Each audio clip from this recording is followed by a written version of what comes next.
My name is Scott Miller. I work for our Office 365 Customer Experience team, that CXP team. We're part of the Office 365 engineering team. I run our worldwide FastTrack operations team, and that basically means the FastTrack engineers, FastTrack managers, the processes, tools that are helping you deploy Office 365, that's my team. If you're pleased, if you've already engaged with them and you're pleased, that's me. If you're not pleased, that's me too. So come talk to me at the booth. I want to hear about your experiences, both good and bad. And I think what you'll see as we go through this presentation, kind of one of the key goals is not just learning about what we offer, because you can read the service description, and a lot of you have already engaged us, so you kind of know that. But I want to share what the experiences that we have with you as customers, and what are the best practices. So we're learning all the time, and that's why your feedback is valuable. We've changed this service and iterated it over the last 2 years. This is our beginning of our 3rd year this September, and if someone on my team here knows, it's hundreds of changes. I know one of the guys on my team that runs all of our change management, he was giving me a quarter-by-quarter play, and it was over 100 changes per quarter based on feedback, based on the data, the learnings that we get. And this is why one of the key reasons this is part of the engineering team is so that we can constantly look at what we're doing process, procedure-wise, as well as what we can build into the product. So when you go to that admin console or you pull up a wizard, that it's actually from the experiences of other customers that have gone through that process before you. So that's a key reason, but that's kind of the key goal here, is to learn what other customers are doing and see kind of this feedback anecdotally, and then we'll also kind of share what we've learned in our best practices here. So some of these first slides are not going to tell you anything new. Maybe they will, but for the most part, just high-level overview, and then we'll kind of deep dive into some of the details. And then, let's save questions for the end, and what I'll ask is, when we get done with the presentation, because we are recording this, use the microphones. That way the questions can be heard by the viewers that are viewing this online, and we kind of put all those questions in at the end. So Microsoft FastTrack is an onboarding and adoption assisted service. It's the customer success service in our formal marketing guidance as to what we do. But included as part of this service is obviously Office 365 for all customers. If you weren't here when we first started, right before the session started, I had some myth busters. And one of the things that we first came out with was that this would only be for customers after a certain date. And when you look at the totality of customers that we have and partners that work with us, it's in the thousands upon thousands.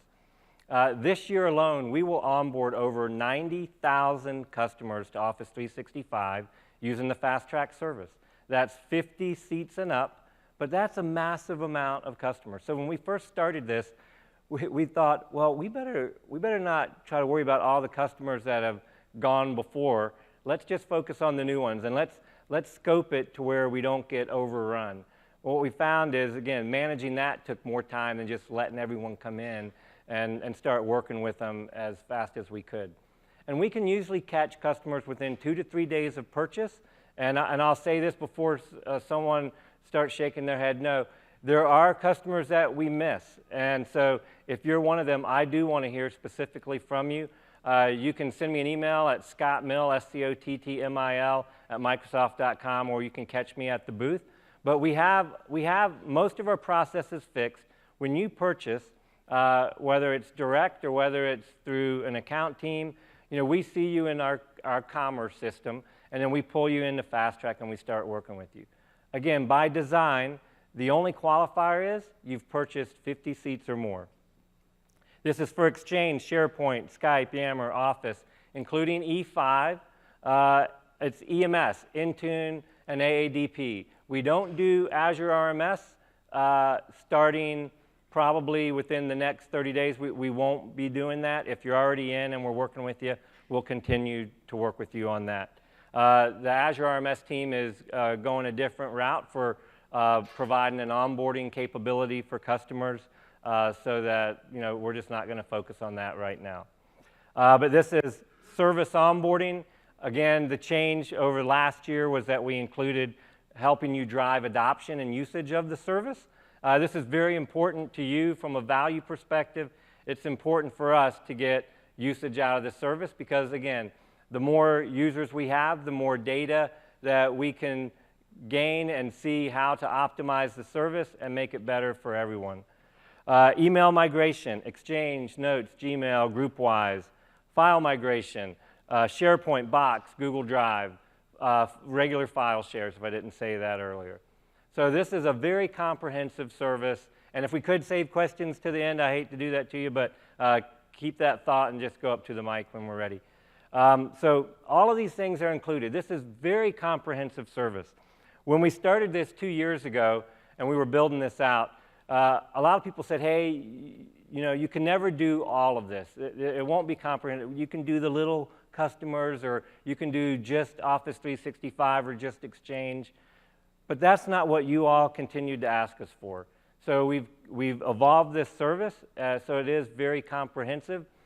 We use, you'll see in one of my next slides, we have a whole bunch of people, but we use subject matter experts when needed. So we can cover this, and the tooling and the process that we have, I'm not sure if you attended Bob Davis and Cyril's presentation yesterday in the afternoon, but one of the points made there was that, you know, we've designed this, again, from an engineering perspective to scale, and one point that Bob made was, you know, back when we first started this, if you were doing migration and paying for it, paying a partner to do it, or doing it yourself, it would cost you anywhere from $10 to $20 a mailbox. While we provide this service to you all for free, our cost is under 30 cents a mailbox. And again, that's just because of the optimization and the volume and the tooling that we've used and that we've developed over the last couple of years. From a delivery perspective, we have teams all over the world. We're in 10 plus locations, and if I included all the locations my team lives in and works remotely, it would be 15 to 20 countries that we live in. But we support 12 languages and, again, all time zones. So this is, again, a comprehensive team. We're able to scale regardless of where you live, or if you're a global company, you know, we can work with your different divisions all over the world. So then what are some of the kind of the quick facts that I wanted to share? Maybe I talked a little bit about this earlier, but we have over 600 engineers and FastTrack managers worldwide. We've collected over 50,000 success plans. And we'll talk about success plans briefly in this presentation, but Angie, if you'll raise your hand right here in the middle, Angie Livermore is going to be doing a presentation later today, right? I'm looking for you to head nod. 2 o'clock at theater, one of the theaters, Theater 3, and going into detail on how to create a success plan. So those of you that kind of commented earlier, how do you get connected before you purchase? This is one area that you can go develop a success plan and start collecting that information right away. New customers that we take in a month, we take in over 4,000 new customers a month into the FastTrack Center. Again, I told you 50 seats and up. If you want to understand what that demographic looks like, we'll do about 60,000 customers between 50 seats and 149 seats this year, and the other 40,000 are 150 and up. So quite a significant variation in kind of the customer sizes, all the way up to 100,000 seats plus we take on, all the way down to 50. But again, 4,000 a month. So, you know, we're quickly looking for those customers that are ready to move forward. You know, a good portion of our customers purchase, and then they want to then step back and think about, you know, what their timeline is. And some of them have blockers, and I'll talk through how do we work with customers that have technical blockers or business level blockers, and how to best navigate through those quickly. We've enabled over 22,000 customers since we started, 2.4 petabytes of data migrated, 3.3 million seats migrated, and then we measure we measure customer sat in two ways. One is product sat, but the other is how satisfied are you with the FastTrack Center? And we have a 185 score. Thank you very much for that. That comes from you all.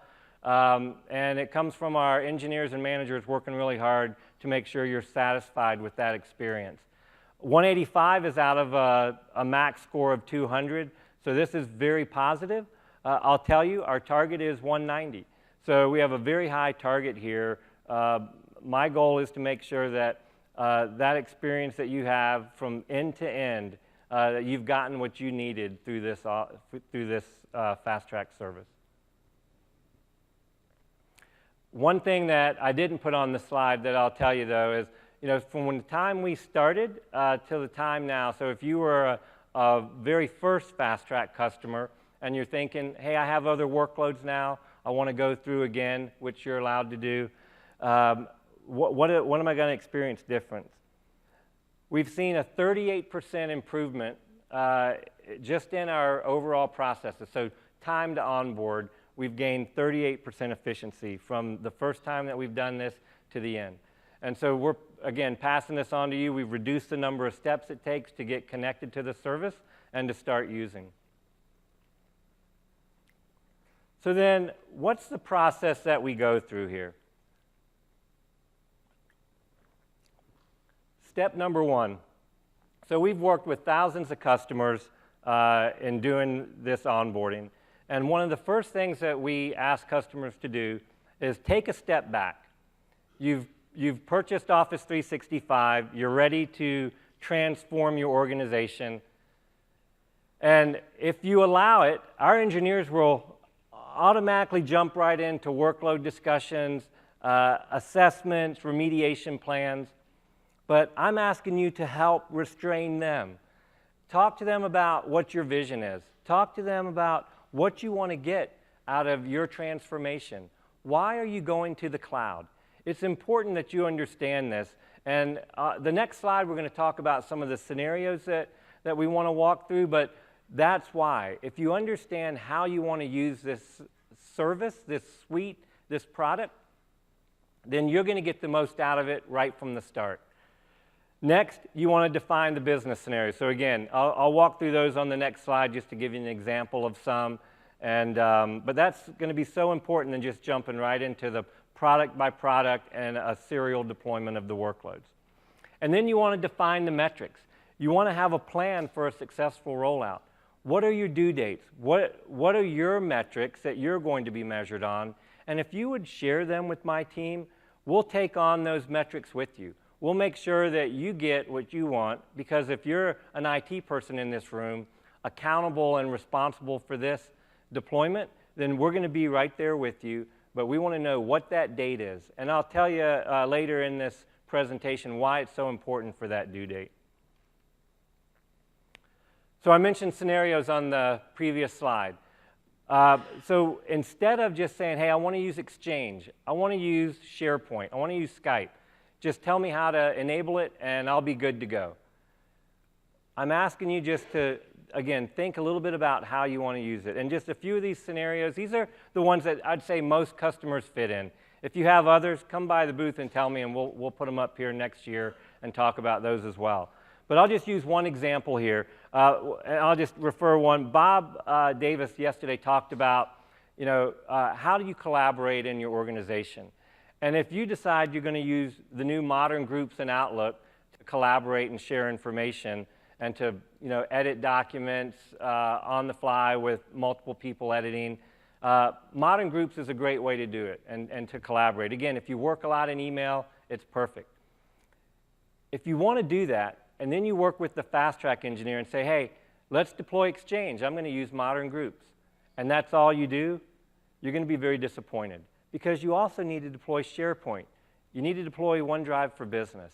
So if you talk to us in the solution and the scenario that you want to enable, we can help you define what services you need to deploy at the same time. Another one that's very important is, this scenario, get it done from anywhere. When you're talking about working wherever you are, like a lot of us do, A lot of you are working here on multiple devices, on your tablet, on your iPhone, on your computer, your laptop. If that's a decision that you make as an organization and you say, okay, I'm ready to deploy Exchange and do email from any device anywhere, well, how are you securing that device? How are you managing your mobile devices in your environment? So we would ask you, are you ready to deploy mobile application management without enrollment? Are you ready to deploy Intune along with Exchange? How do you secure at the same time that you enable the users to use Outlook? So again, these scenarios, we'll walk you through those. This is all part of the envisioning session. And again, Angie's going to do this at 2 p.m. She'll walk you through creating the success plan. A lot of this is on our fasttrack.microsoft.com site as well. Once you've done all your envisioning, you're now ready to do the technical work. You're ready to start the onboarding process. And number one, we're going to help you prepare your technical infrastructure. This starts with an assessment process, and we're going to use some tools like ID Fix, some health checks, and I'm sure a lot of you are familiar with these same tools, but we'll walk you through using these tools to create a remediation list. Now, one of the important things about FastTrack is we're not here to remediate the list that we create. We're here to guide you, walk you through. If you use a partner, we'll work with that partner and guide and walk them through the remediation list. We'll look over your shoulder. We'll tell you what you need to do. We'll do checkpoints with you to make sure you're making progress on that. But we expect you to be at the other end, typing on the keyboard, making the changes, owning this with us. That's what success looks like here from our perspective. Once you've prepared the infrastructure, you've provisioned the users, you're now ready to migrate. And if I have any of my migration team here in the room, they're also going to be down at the booth. I would encourage you to talk to them if you're still unsure of whether you're going to migrate your data or not. I think there's two key things that I would leave you with on migration. One, if you don't need that data, that old baggage, then don't continue to carry it around. So make that decision. If the data is important to you in your mailbox, if you need 10 years of your emails because of legal reasons or compliance, regulatory reasons, then migrate it. But if you don't, we have a lot of customers that tell us, hey, I wish you would have told me I didn't really need that. No one ever looks at it. It just cost me a lot of time and money. So we kind of give you the pros and cons of migrating data.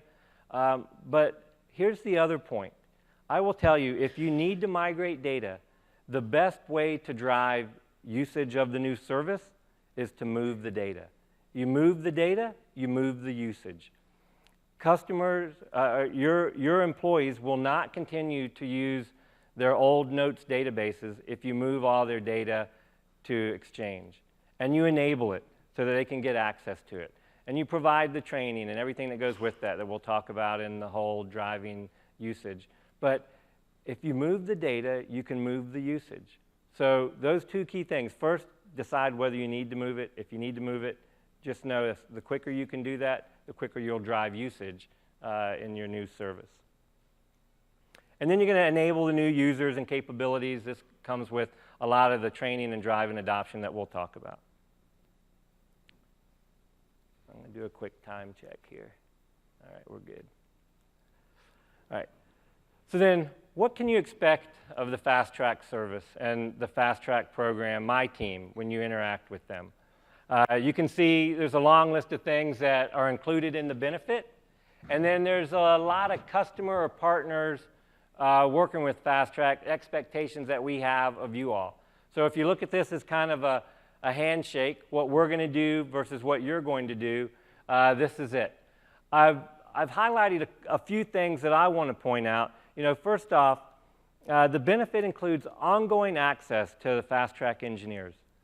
Once you are in, we want to keep you in to the FastTrack engine.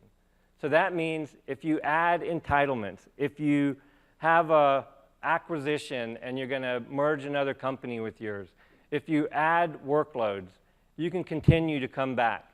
You can call that same FastTrack manager that helped you with the first workload, or you can come back through the portal and request assistance, and we'll get you back to that same FastTrack team that worked with you before, assuming that they're still here or that they're not completely loaded up. Next, I'd say, and you can read all these, but I'm just going to highlight a couple. Deployment architecture and guidance. So for a certain segment of our customers, we've realized one size doesn't fit all. The benefit is the same. We will give you everything on this regardless of the size. But how we deliver that, we've recognized that for some of our largest customers, we need to do a little bit more. So we've added a FastTrack architect team that will actually go on site if needed or work with you remotely and help you understand what are some of the key architecture changes or decisions that you need to make up front from an identity perspective, an Active Directory perspective, integration with third-party solutions that you may have. We'll give you that guidance and recommendations, again, from what we've seen best practice-wise. And then adoption planning workshops. This is, again, something new that we added last year. I would say this is a key thing that you want to consider. You don't deploy the service. You don't buy the service first off without thinking about using it, and you don't deploy it without thinking about using it. So we actually start these adoption planning workshops at the very front of the process during our kickoff meeting. And we'll have you ready to go as soon as you've enabled the first user, if you've gone through the workshops and done all the things that we'll talk about in the driving usage or driving adoption component. And again, then we expect you or your partner that you work with to be the doers here. And again, we will handhold as much as possible, but you have to be on the other end. That's the bottom line. I'm not going to read all this. These are just good for you to have in this deck that you're going to be able to download. This kind of gives you the what we do and where we do it, and if you're 50 plus seats, if you're 20,000 plus seats, and then again your responsibilities by workload. And the only ones we didn't add on here are the EMS workloads. And I know Pablo, you're in the audience. Pablo is going to be doing a presentation. I think I had it somewhere. I think I have it on one of my slides, but it's Thursday, 9 in the morning, accelerating your enterprise mobility suite using FastTrack. All right, so that's 9, and it's what room? 207, 208, and 9. Yeah, so if you have EMS and you want to know how to accelerate there, go to Pablo's session. He will also be at the booth following this presentation or sometime today? Okay, yeah, we have a whole booth there. So again, I do not want to leave you with, hey, why didn't you include EMS in here? My fault, I just didn't get all of Pablo's stuff in my slides, but he has his own deck and he'll go through that in detail. All right. Before I go into these, I have 5 slides, same format, and really they're workload by workload. And I just wanted to provide you a list of the activities that we go through for each of these workloads. On that master slide, it had the same detail here, so I'm not going to spend time reading bullets to you because I do have a demo of one of the wizards that we have for one of the workloads that I'd rather show you live what you can go do right now if you wanted to enable workload with all of the wizard-driven approach that we use. But you can see the activities. All of this comes with the FastTrack service. So again, these are the things that people say, no, you can't do that remotely. You need to be on site to do this stuff. What we're saying is that you told us, hey, we don't need you on site with us. We just need you to help us through the complex things or the challenging things or where we have questions. So this is the kind of list that we perform and we give you guidance on. Configuring DNS and firewall, set up provisioning, configure email flow between source environment. Additional benefit, 20,000 seats. Again, I told you before, we're going to do a little bit more than what we would do for customers below that. Exchange unified messaging, public folder coexistence. Some of the more complex things that you do just because your environment is large or distributed globally. We have the same list for SharePoint. Some of the same things. This is why we say deploy workloads in parallel. Some of the same things that you go to security for to get approval on from a firewall perspective, you're going to do workload by workload. How about get those approved all up front? You know, we can give you the list of everything you need to do security-wise across the workloads, performance-wise, network-wise. So do all those things at the same time, and it makes your life a lot easier. OneDrive for Business, same thing. You know, identify SharePoint version integration options, select your rollout options, prepare on-premise environment. A lot of these things seem simple, but again, if you know what it is that we're going to help you with and can be prepared, then we'll walk you through these all at the same time.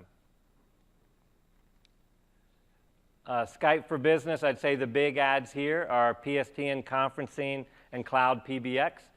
So we'll give you guided assistance there. And I don't know if any of my Skype team is here in this audience today, but they also have people at the booth, and they'll actually walk you through what they'll do from a engineering group perspective. They'll give you all additional help as needed as well. This is a key benefit for them to help, and they're really driving the PSTN conferencing and cloud PBX hard. All right, so last pillar is in driving value. Like I said before, you don't deploy without thinking of using and getting value out of the service. So what are the things that you can do right up front? One thing that we found, and I'll give you a couple examples here, is generating that awareness and that excitement with your user population is step number one. We had a customer share with us what they did. This was a dairy company. They started creating awareness of moving to the cloud, and they called this move to the cloud. Get it? But they wanted to create the awareness that there was a change coming. And they followed that up with training sessions, videos, webcasts, and then a big launch when they were ready to go forward. We had another company come to us and actually ask the different workload engineering teams, the Skype team, the Office 365 team. They invited Apple, they invited Google, they invited other device manufacturers to come to their launch day, and they had, you know, in their foyer, they had all these displays, and they made a big deal out of it. They're generating engagement from users and excitement because, as you all know, people don't like change. So if you can create the awareness and some comfort around it and some excitement and some free giveaways, then, you know, people will kind of get into it. And once they get past the initial shock of the difference or the lack of differences, then, you know, they're usually on board and they move forward. The second piece, you know, managing, preparing for change, this falls on our IT teams in the customer environments. So how well prepared are you all as IT people in the organization or business decision makers to help drive and land this change? The number one blocker that we see as customers come into the FastTrack Center is the IT change management or the user readiness piece. So you can enable and do all the technical work and then completely stall the usage of this new service. And you'll be wondering, why aren't people using OneDrive for Business? Well, they just don't know. They don't know it's there. They don't know how to get access to it. So sometimes some simple training and user education is all that you need to do. But you can't have usage on day one if you didn't start thinking about this the very beginning of your FastTrack engagement. So you don't wait till the very end. So this is preparing for change. I'd say it's on the IT teams and then helping your users be ready to go.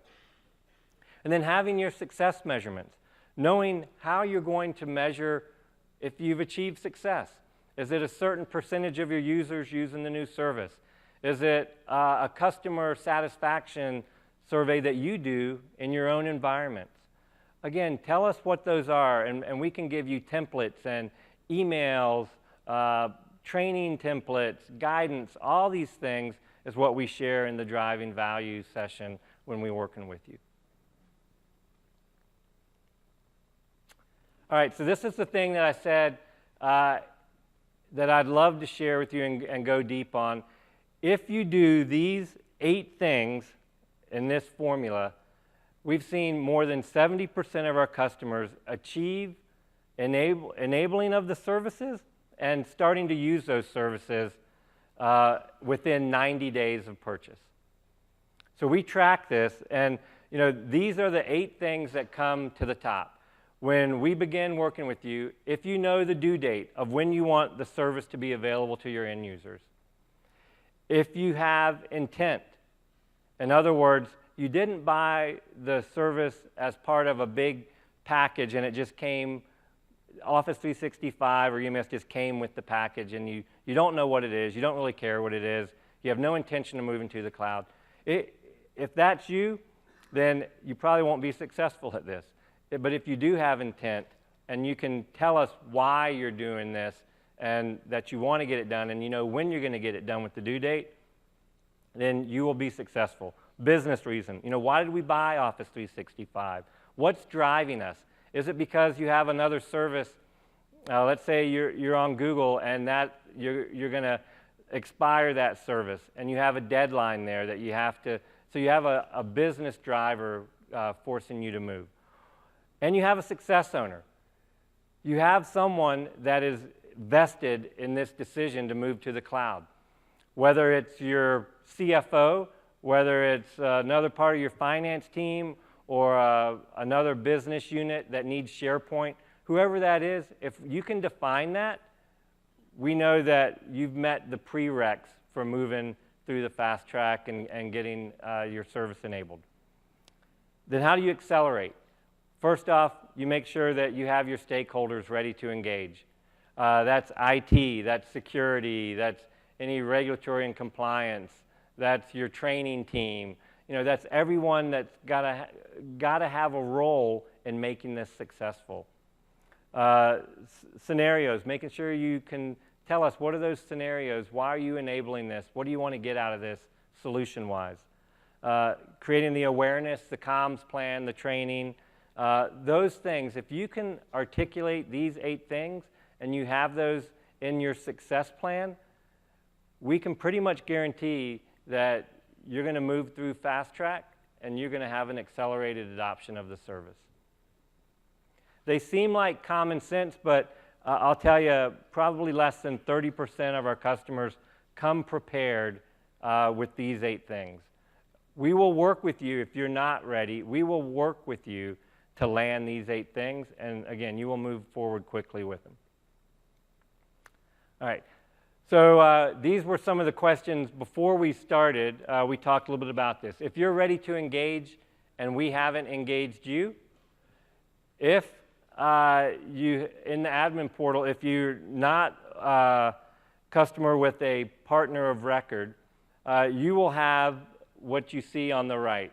You will have a Get Help Now when you go into the admin console. You can click on that and literally get help now. We will call you back, and I'm not sure if Mark Caneen's in the room, but we have all the metrics on this. Less than 10 minutes, we'll call you back and engage with you. If we find that you have a complex deployment, we will forward you a warm handoff to our FastTrack engineers and walk you through whatever if you have a question, whether you have a blocker you're trying to solve, or whether you just simply want help onboarding, we'll start working with you right away. If you have a partner of record, you have 2 options. You can work with that partner and they can get you connected to the FastTrack Center, or you can go on fasttrack.microsoft.com and ask for help immediately. All right, so we're going to try to do a demo here, and the worst case is I'm going to do it. But if it doesn't work, then you can come to our booth afterwards and we'll walk you through this. But what we do, both with you all directly in the admin console and through the FastTrack process, if you want help and some guidance, you can use these new onboarding experiences. So for all the workloads, we're enabling these wizards in the admin console And if you have a level of comfort with our services and you want to just walk through these wizards, then you can do that yourself without our help. You don't have to have a FastTrack engineer on the phone. If you want us to walk you through, we'll pull up the same wizard and we'll walk you through this process. But this is step-by-step guidance. We have integrated videos in there. All the information that you would search for in TechNet or online elsewhere is all in these wizards. So you don't have to go to multiple places. It's context aware. So if you go through 3 or 4 steps here and then you have to go do something else, then it'll save where you're at. We like to look at this data and see where our customers are getting stuck in these processes. We know that we have a bad process, or we can automate something a little bit better if we know that everyone gets stuck at step 4 or step 5. And then it's dynamic also. So as you answer questions 1, 2, 3, 4, you're getting the next set of questions based on those answers that you give. So let's see if we can get this to work.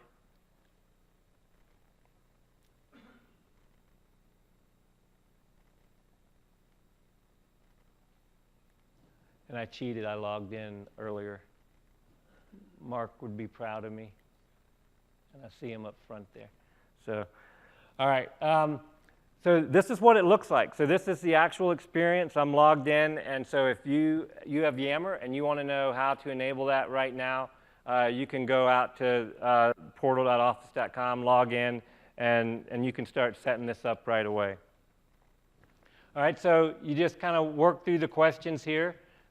First off, we're going to understand what Yammer is, you know, how we're going to manage it, what are the tools, how organizations use Yammer, and once I'm ready to go, I can connect. And this is just a guided approach. Again, I get some additional information, just like you're used to clicking next, next, next. It's going to ask me some questions. Is there another domain you want to use with Yammer Enterprise? No, I don't need to add another domain. And as you see, the other questions here are changing as I answer these questions. I can sync a global admin account. You know, I can create Yammer users. And it just guides me through the process. Here's the steps, step by step. I'll add my licenses. And I'll kind of save at that point so I don't do something that I can't undo. But this is such an easy approach. Even I can walk you through it, and I'm not technical at all. So if you want more information on these, we have them for every workload. Is that right, Mark? I'm looking for you to shake your head. Yes, so we have them for Exchange. We have them for OneDrive for Business. And all these are in the admin console that you as IT are you know, have an account for and can log in.